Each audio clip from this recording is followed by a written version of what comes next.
Today our speaker is Hank Miller. Hank is going to be talking about believing in yourself. Hank?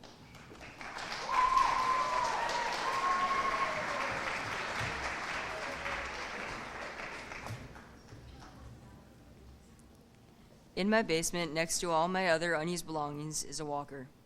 You see, I have really low muscle tone. I didn't sit up until I was 2, I crawled about the same time, and I took my first steps when I was 5. Doctors told my parents and I that I should just get a wheelchair because I was never going to learn to walk.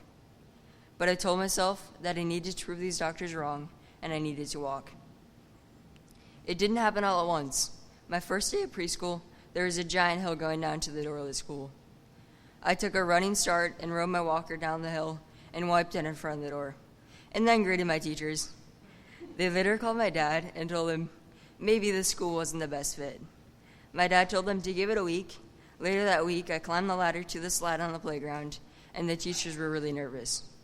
Once I was at the top, I told them to get out of my way, and I slid right down to the bottom. The next day, they said I could stay. My early years were filled with a lot of therapies: physical, occupational, speech, and some others I can't even remember. I learned sign language before I could talk. All I remember is this: more.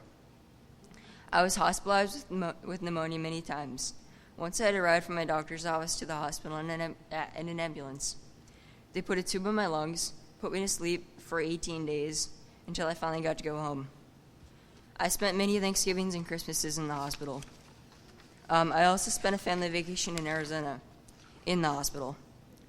Throughout all this, though, I tried to focus on the positives and not think about the negatives. At school, I've had to work hard to do some of the activities I love. I've always loved sports, but some of them require coordination and running. For someone who was never supposed to walk, this is kind of an interesting experiment. When I was 5, I decided I was going to play t-ball, and I begged my dad to sign me up. He wondered how I was going to do that if I was using a walker all the time. But I could stand, I could swing the bat, and even though I fell 3 or 4 times while running to first base, I did it. And here at Umpqua, I play soccer and I've run cross country. Cross country for me requires a bit of time compared to other runners. I love it, but it's hard for me to run long distances. I finished the season, and even though I finished last in all the events, I finished all the races and I won the Most Inspirational Athlete Award. These experiences have helped me look on the bright side, always believe in myself, and look for the good in other people. Here's an example. Ahoya Letzenberger is one of my oldest friends. She was born with most of her joints fused. She wears braces on her legs and walks in an unusual way. She was in the same therapy as I was, and she is awesome. Like me, doctors told her that there was little hope for her to walk. But she believed in herself, and she had to work and train for hours and hours. Last summer, I went to Toronto and saw Ahoya compete in the Para-Pan Am Games for swimming. She won gold in her backstroke event. Ahoya also has a brother named Charlie. He has the same condition that Ahoya has, except worse. He is in a wheelchair that he operates with his head. Even though he's in this position, he is such a lovable person. He is hilarious. I got to spend a lot of time with him in Toronto, and he took me for a ride on the back of his wheelchair through the streets. After a while, I even forgot that he was disabled.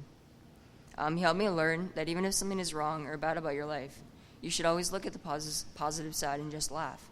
So we laughed. So what have I learned from all this?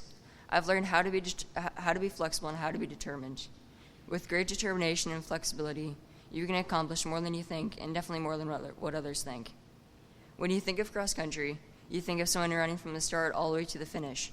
For me, I didn't worry about running the whole way or a place I got, but I believed in myself and I was determined to finish. So what I'm trying to say is that even if you don't think you can succeed, you should always try your best, especially if it's something you love. And even if you don't succeed, this will give you so much more experience so that maybe someday you will succeed. So never stop believing in yourself. Thank you.